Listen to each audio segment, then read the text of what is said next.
Yep, go ahead. Great. Perfect. Sarah, do you want to kick us off? Yeah, absolutely. So, hi everyone. Thank you so much for inviting us to share some thoughts with you today. We are going to talk about Know Your Vote, but we are framing this a little bit more broadly.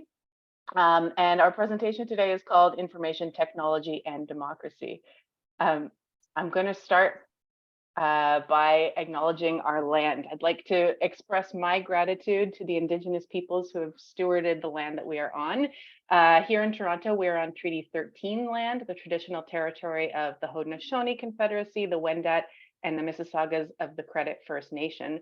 Chris is in Treaty 6 territory, known as Edmonton, the traditional territory of the Nehio, Cree, Dene, Anishinaabe, Saulteaux, Nakota Iska, Nakota Sioux, and Niitsitapi Blackfoot peoples, and it is also the Métis homeland and the home of one of the largest communities of Inuit south of the 60th parallel. We acknowledge that we are settlers on these unceded territories, and for more information on traditional Indigenous territories and excellent resources on colonialism and indigeneity, Chris has dropped a link in the chat for those of us online to Native Land, which is a great website. Chris, back to you. Perfect. Well, thanks very much, Sarah. Just to introduce ourselves very quickly, my name is Chris Ellis. I've been working at a small firm called MASS LBP for, I can't believe I'm going to say this, but 15 years. Some folks in the room just, I think, might know us. We're very well known for being a public policy workshop with a very specific focus, which means putting regular people at the heart of kind of decision-making processes, policy building, planning, and that sort of stuff. You may have heard over the past year or two about kind of this new wave of deliberative democracy that's been kind of reaching around the globe called citizens' assemblies. We've actually been doing this sort of stuff in Canada for 15 years now. We're not talking about that today, but the one kind of funny takeaway about this is that MASS is an kind of decidedly untechnical firm. We really do focus on kind of process, working with policymakers, working with normal people to make sure that policy is really great and represents the population that it affects. Sarah, did you want to kind of quickly introduce yourself as well, and then we can kind of jump into it? Sure. My name is Sarah Yaffe. I use she, her pronouns. I've been with MASS for about a year and a half. Before that, I did a bunch of different stuff. I was working in community development at Evergreen. I was a project manager at the AGO, and I ran a theater company in Montreal for several years. So all over the map. But happy to be here talking about this with you tonight. Yeah. So we were really kind of racking our brains and trying to figure out what we could talk about. I think that the playbill for this evening, as Sarah noted, was Know Your Vote, and we will talk about that a little bit. But I think over the past 15 years, MASS and everyone who's kind of worked here has seen this, waves of innovation when it comes to making democracy or public decision making or civics better.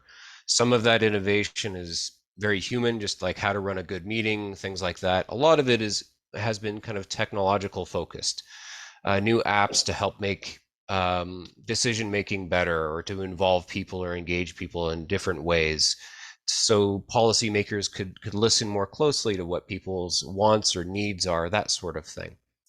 And through all of this, through all of our observations, through all of our client work, because we primarily work with government, we've kind of narrowed it down to a few basic kind of things that we wanted to kind of express or touch on tonight. We're just going to kind of start with two of them, and then we're going to branch out a bit. So the first ones that we really want to kind of express is that people, like regular folks, when it comes to their interactions in the democratic process, it could be voting or it could be talking to their counselor or any of that sort of stuff. It could even be volunteering. Is they really need good information to make choices and decisions, and there seems to be some problems with that over the past decade or so, which Sarah's going to touch on in a second. The next thing that's really important, whether this is like a technological thing or like an interaction between a counselor and a constituent is that people really need to know how governance and politics connect to their daily lives. And we find that if you kind of start with these two kind of ideas or thoughts, then whatever your pitches are, whatever your designs are, um, you're kind of on the path already to doing something really great, or at least to trying to do something great, right? So, with that being said, we're going to get moving through this, but I think I want to ask Sarah to kind of set the table for us and the kind of conversation that we want to have. Sarah, I'm going to turn it over to you now. Great. So, like Chris said, MASS is a bit of a democracy shop. So we're going to talk a little bit about democracy. I think we are all pretty much aware that democracy is facing some major challenges now and in the recent past. Polarization in particular and partisan divides, economic inequality and populism are often discussed as some of the major challenges that are impacting democracy. We look at the insurrection on January 6th, we look at Russia's invasion of Ukraine. There's no shortage of issues that we're dealing with. But healthy democracy really needs good information. And these days we have way more information than we know what to do with. Information is being shared, spread, posted, tweeted on the internet at a pretty ridiculous pace. This slide shows the number of Wikipedia pages over time, and you can see that is a drastic line upward. Doing a little bit of research on this issue, I learned that Google handles 1.2 trillion searches every year. That seems like a lot.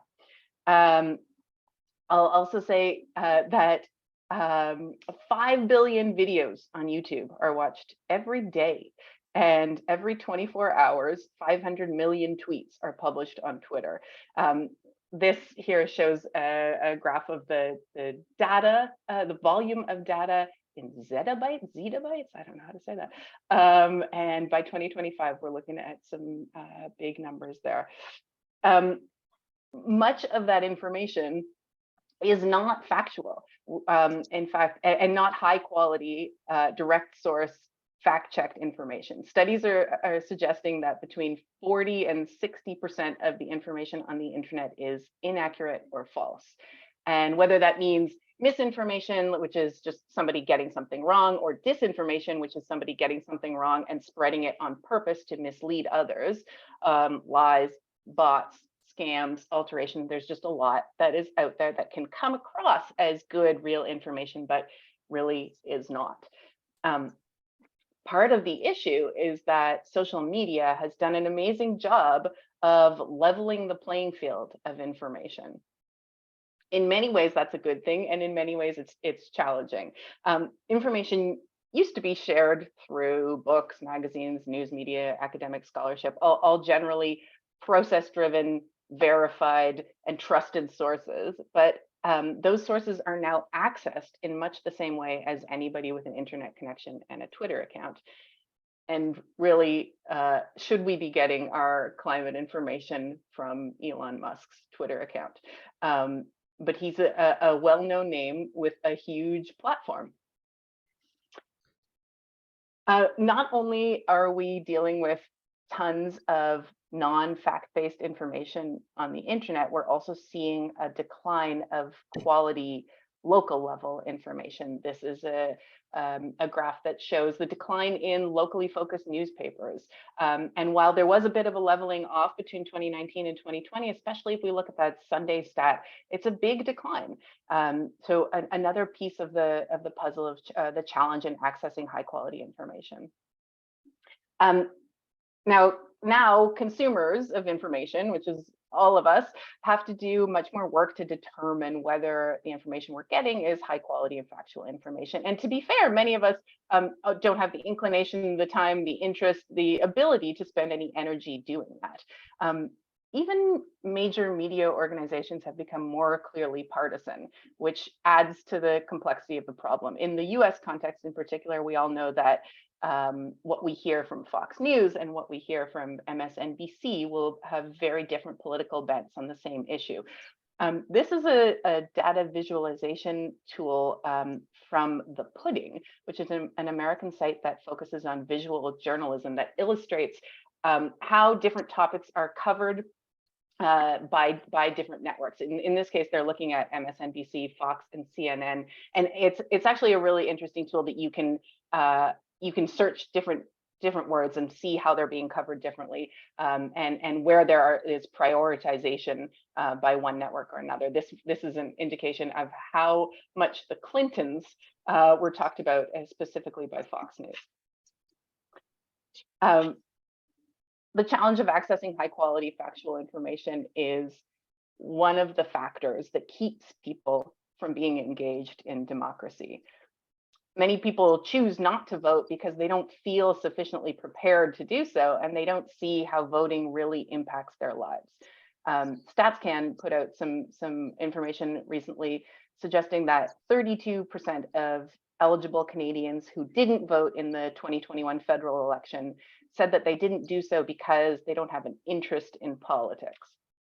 So that means that we need to find more and better ways of engaging our public. We need to share how politics, or maybe more importantly, how governance impacts us in our day-to-day lives.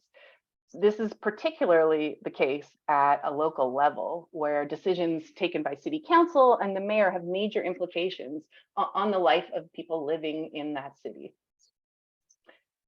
So, okay, that's a lot of context. Why have we shared all of this context? To get us back to where we started, the 2 points that we wanted to focus on. We need, for thriving and healthy democracy, we need high quality information, and people need to know how governance and politics connect to their day-to-day lives. So I'll say, this is not just coming from Sarah and Chris from MASS. It's also, we have some backup for this information. Over the last 3 years, MASS has been running a citizens assembly, like Chris mentioned, focused on democratic expression and internet regulation. And just for those who are not super familiar with citizens assemblies, they are processes that bring together randomly selected but demographically representative residents of a particular jurisdiction. So in this case, the Assembly on Democratic Expression was from across Canada. And they learn about an issue, they problem solve, and then they work collectively to develop tangible recommendations for policymakers that are then presented to those policymakers and ideally taken up into legislation. We are expecting legislation on internet regulation in March, we've been told. In this case, we convened more than 90 Canadians over 3 years who presented recommendations related to quashing misinformation and boosting quality information, and the role that technology has to play in both cases. I don't expect that you can read anything on this slide, but I'll just share a couple of the recommendations that the assemblies presented, and you can read the entire reports and learn much more about these assemblies if you're interested at commissioncanada.ca. A couple of the recommendations that are particularly relevant to this conversation are to develop a public education campaign on misinformation and disinformation, on online civil discourse skills, data privacy, and online safety, investing in quality information and reputable journalism at the national, regional, and community levels, and much more, including establishing a digital services regulator, ensuring that users own their data and have greater control over their online experiences, mandating risk assessments by digital service providers and platforms, and building more transparency and accountability in the operations of online platforms. Through 3 years of the Citizens Assembly on Democratic Expression, we heard from what we like to call Canada in a room on what Canadians want and need from their internet experience. And we heard that high quality information is a priority for Canadians. And on the second point around showing how governance and politics connects to our day-to-day lives, we also offered the 90 selected assembly members, and hopefully also in some way each of the more than 20,000 households who received an invitation to volunteer, the opportunity to actively participate in the process of policymaking.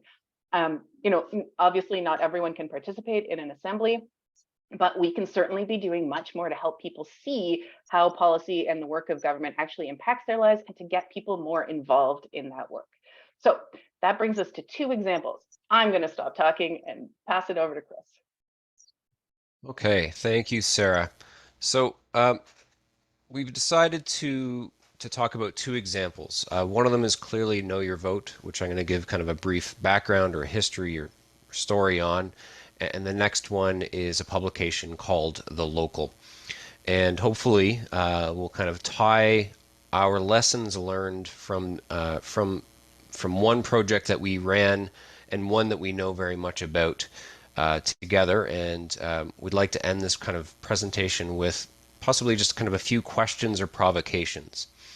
And again, kind of tying this back to how we got to this part is, MASS has been around for 15 years. We've been pretty involved in kind of democratic innovation, and we're starting to see and observe things, whether they're on projects that are highly technical or ones that are very kind of face-to-face, human-based sort of thing. But there are commonalities, and we want to kind of express them because we know everyone in this room is interested in kind of civic tech. We want to try to kind of embed them in some of those conversations, some of the pitches you guys might be thinking about, some of the debates, and that sort of stuff. So let's start with the start, which is know your vote and celebrate democracy. So I'm just going to talk over this slide, and then I'll show you the kind of the splash page for Know Your Vote. And Sarah can pop the URL into the chat so you can kind of explore it a bit later on. One thing to note is that we were actually kind of archiving the site last week, so it's not as it was during the election. So let's start this off. Know Your Vote and Celebrate Democracy are projects of the Toronto Public Library, funded by the Toronto Public Libraries Foundation. MASS has worked with the library as a partner to do these projects in over two elections, one in 2018 in Toronto, of course, and then one in 2022, the one that just passed. The one thing I'm going to talk about the most here is Know Your Vote. Celebrate Democracy is a little less connected to our discussion today, but Sarah's happy to probably talk about that later on a bit if there's time. Know Your Vote is a very kind of simple project that we thought would fill a serious gap in kind of providing very good information for voters and for everyone else that was kind of involved or engaged in the election. It also tried to fill a gap in terms of trying to kind of better define how governance works, the connections between policies and the effects in people's lives. So the basis of this is a simple website, of course, like database driven and all that sort of fun stuff, but it primarily is kind of backed up by a lot of human process.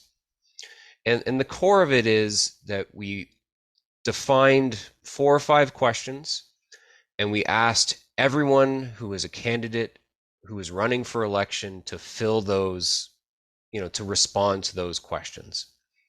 And we basically published it online. Seems pretty basic, right? But in itself, and coupled with the fact that it was a large public institution, namely the Toronto Public Library that was doing this, it had a lot of reach, and people respected and trusted the information that was provided because it came from the library. One slide I wish I could have found and put in there is that there is some research done in the States. I think it was Pew that had done a lot of polling over the past decade, and libraries are still one of the most respected and trusted institutions, at least in North America. So again, just to kind of reiterate the simplicity of this and how it kind of fills the gap is just, asking for direct information for people during an election, specifically candidates, of course, partnering with a trusted institution and kind of publishing that information directly. The other elements of this was identifying some core kind of big issues that Torontonians are facing.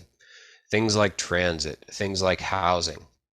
And we worked with a journalist that was very well respected and representative of of Toronto, lived here all their lives, and had them write very specific kind of briefs or memos to the voters about these big issues. And these were vetted pretty heavily and by an advisory group. They were fact checked and presented, saying, these are the biggest issues that are likely to affect voters during the election. We're in the middle of kind of doing our review of the project, but there's some very interesting things that I just wanted to quickly share about this. And just as a quick reminder, even to myself, is that we did this in 2018. It was quite highly successful. We did it again in 2022, where it actually garnered more traffic, more users, more people checking out candidates' profiles. A few kind of interesting tech notes. One is in terms of how to get people to come to these websites, particularly during elections, has changed drastically. One is during 2018, things like social sharing, Facebook, all that sort of stuff really drove traffic. In between this time, social media platforms have really changed their algorithms and how they actually allow people to share things during elections. In 2022, the traffic from those sites was almost cut down by down to a quarter of what it was. But that traffic was actually made up by direct search from places like Google. Interestingly enough, there was a massive spike during election day. Of course, you would think of that. But the most interesting thing was, if you take a look at the data, it was actually people waiting in line at polling stations, Googling who these people were just minutes before they actually voted, which was, if you think about that, it's kind of interesting that they were doing it last minute, which there could be a social experiment and conversation around that, but like they were still looking for good information right up until the last minute. So, to kind of encapsulate what we were learning about this is that it's really important to kind of share clear, contextual, direct, nonpartisan information about candidates, that is, and as well as kind of this fact-checked information about major issues in the city. Like that's the core of Know Your Vote. This gave voters the information they really needed to make evidence-based decisions and to start to see how kind of issues or politics and governance really directly affected their lives. Like that's the core of it. The other kind of considerations is that resources in the process are something that's very important to something like this. It's not just the technical side of a website. It's all of the interactions that might take place between candidates and our team to kind of pester them, to get them to fill forms out, all of that sort of work. That was the true kind of driver of, I would say, success of the website and the project. The one thing that we also discovered is more is not always better, but better is better. So again, really leaning into process, leaning into fact checking, making sure there's a process and rules so every candidate is treated equally, and therefore they kind of trust the project enough to maybe submit their information or submit their ideas around policy issues. Again, just kind of to rehash what I just said, kind of making sure that everything is accessible and equity is important because it's important, but it also supports trust in the thing that you're trying to promote. Signaling and making sure that everyone knows that it is a nonpartisan and fair process, particularly any kind of project within the civic space, is deeply important. The one biggie which I haven't listed here is that contributed kind of to the success of this, or one of the biggest considerations is having a partner or being linked to an organization that has the high trust of the public is an absolute must. Trust by proxy is very important when it comes to any sort of information. Torontonians trust the public library, and that is the core reason why we think this was really successful.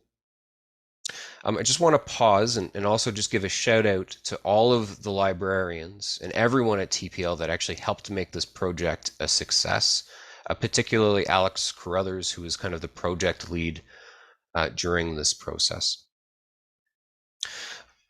The next kind of example I want to give is not one that MASS was involved with. I'm very proud and grateful, if we want to go back to the beginning of this evening, at being the chair of the board for a publication called The Local.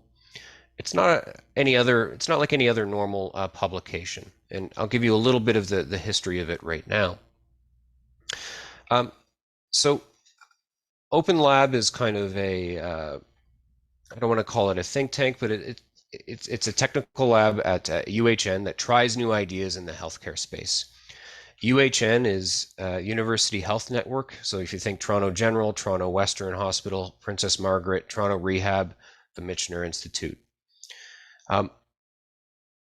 Open Lab builds apps and does trials and tests and all sorts of fun things within that kind of space. And you might be asking yourself, like, why is this linked to a publication? That seems kind of like an odd fit. Well, many years ago, everyone kind of in the healthcare space stood back and said, it's interesting that people really do not know much about healthcare policy and how it affects their daily lives. Who's responsible for what within the health system? All of those sorts of things. But more importantly, how population health actually affects people's lives. So if you come from one neighborhood, your health outcomes might be different than someone else's neighborhood, things like that. So the very simple idea was pitched and put together to basically create an online publication that really focused on the values of hearing from stories in small communities or neighborhoods in Toronto, connecting it to real healthcare data and presenting it in ways that normal folks can read and learn about kind of their daily health, their neighborhood's health, the city's health. The Local is a wild success. I would say it has two major audiences, and again, it comes down to kind of a trusted institution. One is the audience is just general readers. The second audience is actually policymakers themselves. They almost view the articles that are written from this as data that they can use to make public decision making with. The other thing that Local does that's very interesting and different is that they kind of take on that tradition of UHN's open labs by trying to do kind of experiments and things. And their core driver is providing clear and direct information to their readers so they can make really good decisions.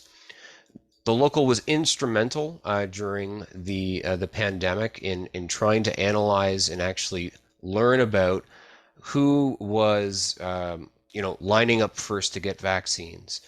What was the most efficient ways to actually place pop-ups in neighborhoods and all sorts of things like that. One of their experiments, which was quite interesting, I wouldn't call it a pure success, so actually had people just kind of log in and file their tests for rapid tests within the school system so parents could make informed decisions whether to hold back their kids from going to the class. I encourage you to take a look at that, but more so the analysis of why they actually put that project on hold. So again, to kind of tidy this up, again, we're seeing some of the same sorts of words here, which is, the Local reports on factual, nonpartisan information about local public health issues, different than the election, which are often linked to public policies. This work is done by a cadre of professional journalists who represent the population of the communities they report on. That's another very important aspect of trust. Trust by proxy. If you're like me, I'm more likely to trust you and trust the information that you're providing. This publication and the work it does, and including journalism and some of the data work, gives policymakers the contextual information they need to make better evidence-based decisions, and the public to see how public policy affects their life or their health. So quickly, important considerations. Again, resources and sustainability are deeply important. It's not only the fact that it was associated with UHN, which links together all of the downtown hospitals, It's the fact that the local's been around for about 4 or 5 years, and people are starting to learn that it is a resource that can be trusted. Again, more is not better, but better is better. Focusing on process, fact checking, making sure that all the data is correct before publishing it and sharing it.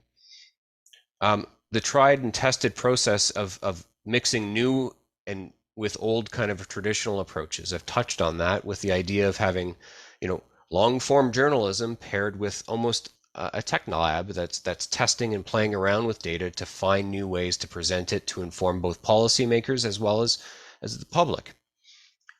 Representation builds trust and legitimacy. Again, like if you're doing something in a community, you should try to make sure that you learn as much about the community before you do it, or that your project is representing them, be it a journalist that's from the community or in other ways. And again, focusing on nonpartisan and fair as a process.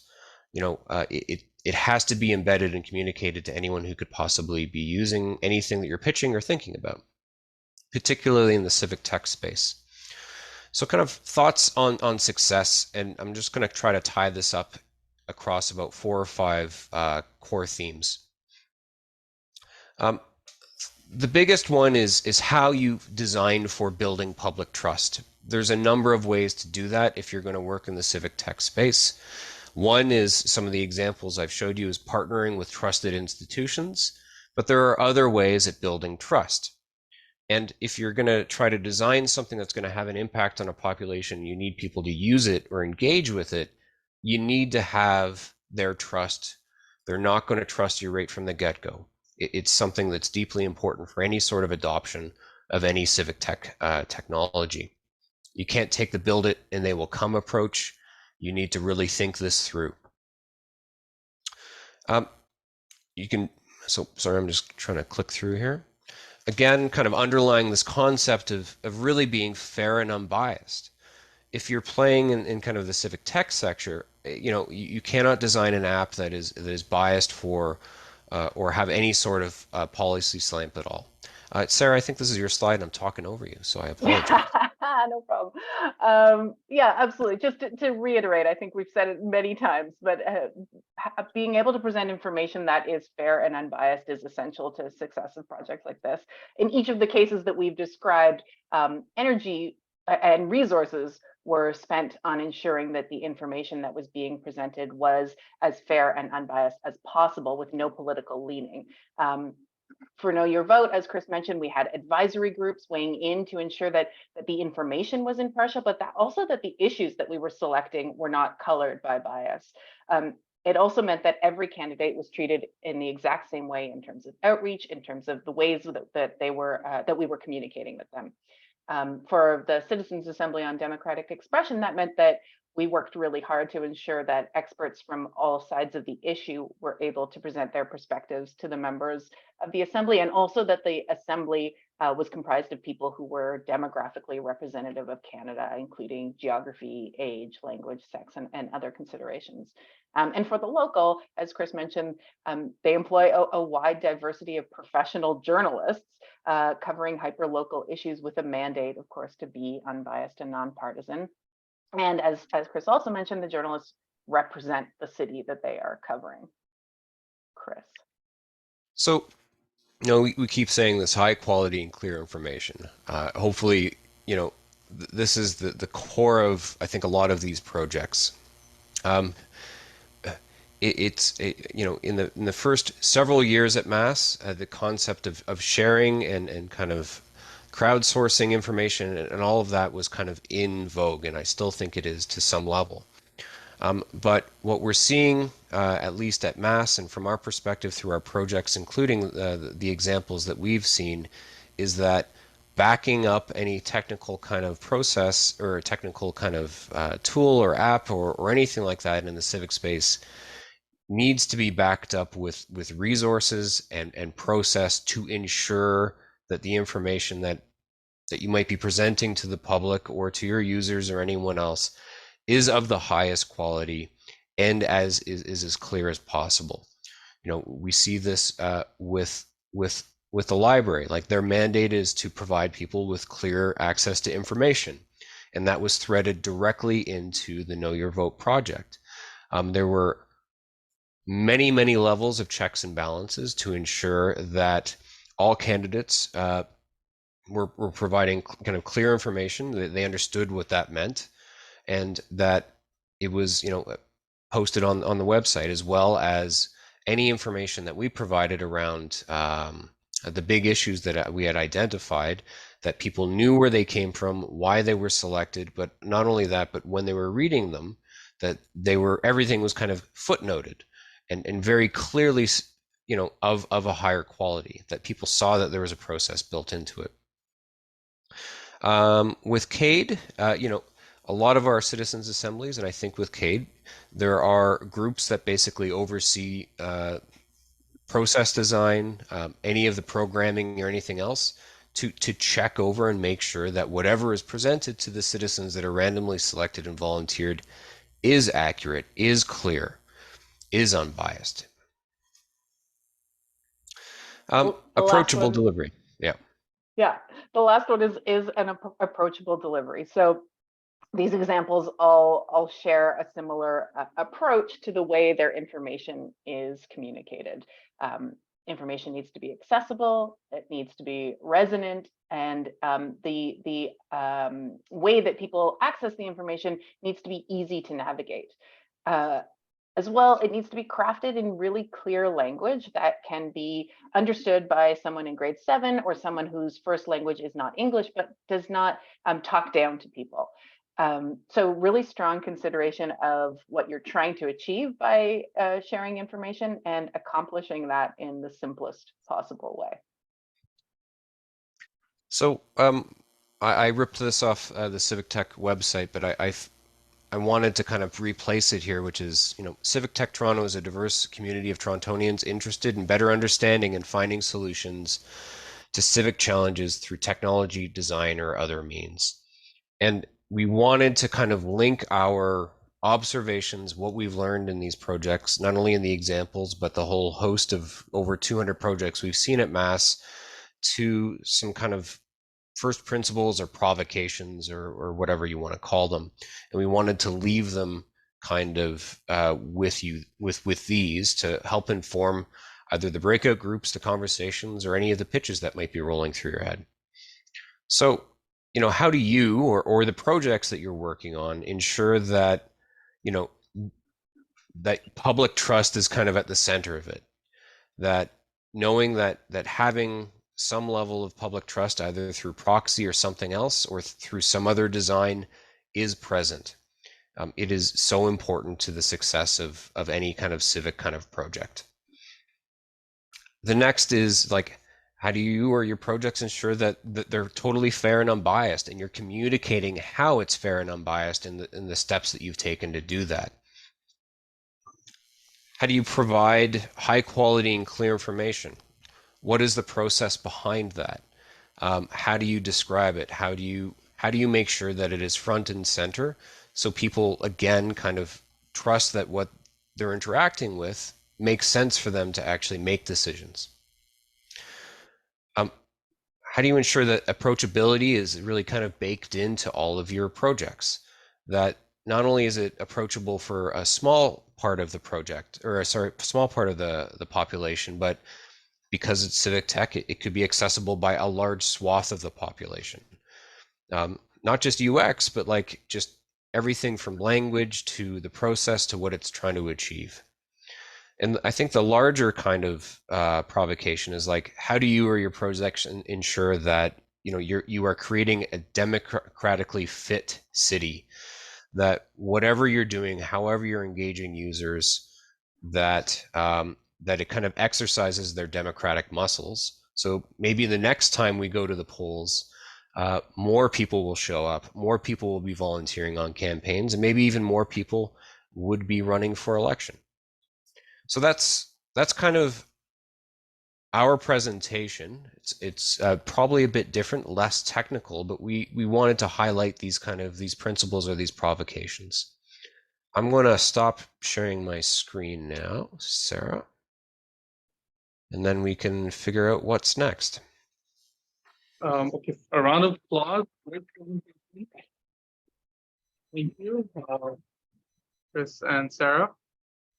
So I'm gonna share my screen.